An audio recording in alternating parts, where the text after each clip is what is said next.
I'm here with James Lardner, a senior policy analyst at Demos, the progressive policy think tank that has just released a new report, Big Banks, Big Riskier Banks. Um, James, on January 21st, President Obama asked Congress to pass new limits on the size of banks and the kinds of financial activities banks can engage in. First, can you tell me what is the scale of the problem that President Obama is trying to address?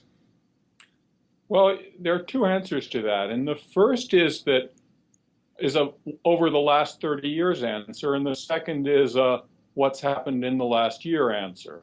The 30-year answer is that government policy has actually been encouraging bigger banks and more complicated banks with greater risk-taking latitude over decades.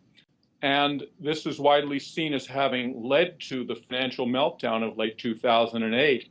But for a variety of reasons, the response to the bailout has actually so far aggravated this trend towards bigger and riskier banks. And so what the president just announced is an attempt to really reverse a trend that has gotten way out of hand. Okay. And is what President Obama proposing adequate to the task? Well, that remains to be seen.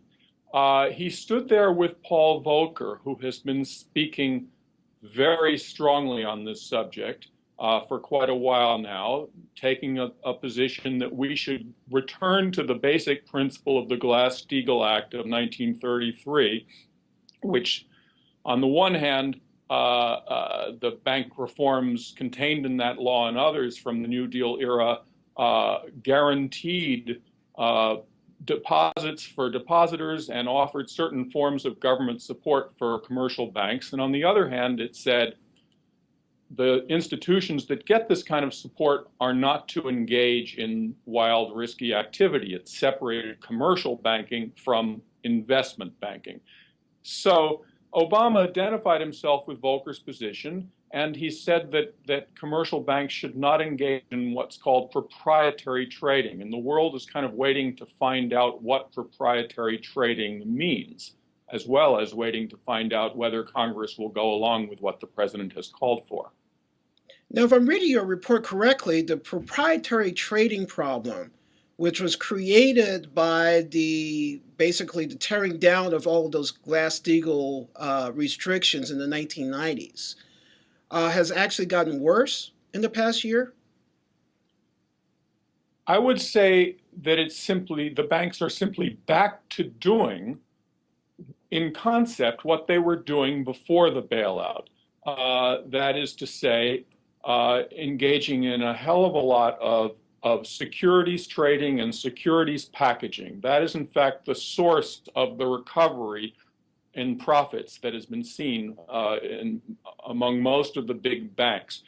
The key difference is that now more of the capital is coming from the taxpayers in the first place, both in the form of the subsidies that went to the big banks and the implied forms of government support, and also in the form of low interest Federal Reserve credit, which is extended not only to the big commercial banks which can engage in these activities, but also to Morgan Stanley and Goldman Sachs. Right. And the other point that you make in your report is that the five biggest banks have gotten an increasing share. Something like 40% of all of the deposits in the country are now concentrated in five of the largest banks.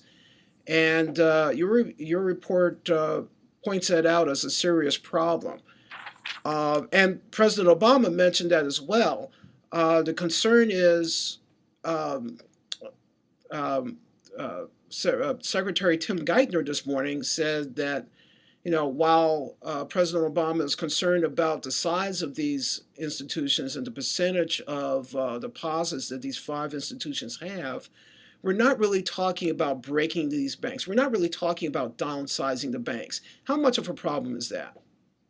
I think we should be talking about downsizing the banks. it is true what you said. The share of deposits held by the 5 largest commercial banks has more than doubled over the past decade, from 19% to 40%. And these top 5 now have, in terms of share of assets, it's 48%, up from 26% 10 years ago. These institutions, which are also the ones, by the way, that aren't lending, and they've developed a business model in which they just rely on trading and speculation as their source of profit. And the premise, we've allowed the banks to get so big on the assumption that they must be in order to compete globally. And no one pauses and asks, well, what do the American people get out of having these mega banks that can compete globally?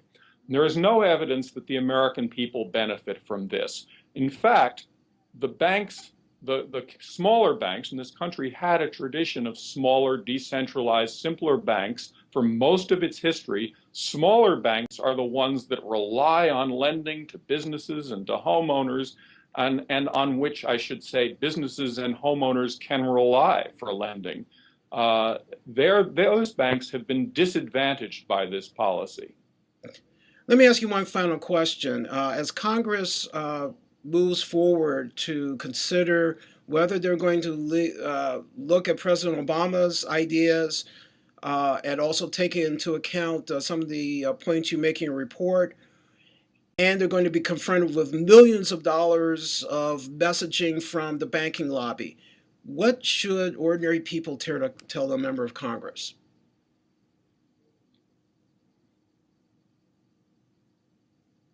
That these institutions and the sheer scale of their speculation and their trading has devastated the economy again and again. We had financial panics throughout American history, actually up until the New Deal era, when the GlassSteagall Act was passed and other banking reforms. Then we had 4 decades of relative stability until the savings and loan crisis. Americans need to tell, but also to understand, that our financial stability and prosperity depends on having a contained and responsible financial sector. Well, thank you very much for your report and for your time. Thank you.